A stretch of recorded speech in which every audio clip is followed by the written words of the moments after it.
স্যাক্রিফাইসের ভিতরে যে আনন্দ আছে, আল্লাহর শপথ, ভোগের ভিতরে সে আনন্দ।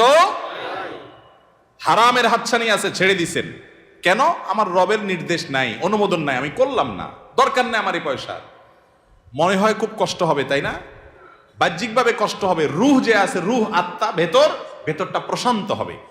একটি জয়ীফ হাদিস দ্বারা প্রমাণিত যে কোনো ব্যক্তি যদি তার দৃষ্টির এরিয়াতে কোনো পরনারীকে দেখে, সুন্দরী মেয়েকে দেখে, দেখার সুযোগ আছে, ইউটিউব ফেসবুকে ভালো জিনিস দেখতে দেখতে হঠাৎ একটা খারাপ জিনিস চলে আসছে, আপনি দেখলে দেখতে পারেন কিন্তু দেখলেন না, এটাকে অ্যাভয়েড করলেন আল্লাহর ভয়ে, যে না, আল্লাহ তাআলা আমাকে কোরআনে নির্দেশ করেছেন কুল্লিল মুমিনিনা ইয়াগুদ্দু মিন আবসারিহিম, ঈমানদাররা যেন তাদের চোখের হেফাজত করে, আমি সেজন্য দেখব না। আপনি এটাকে এড়ায় গেলেন, স্কিপ করে চলে গেলেন।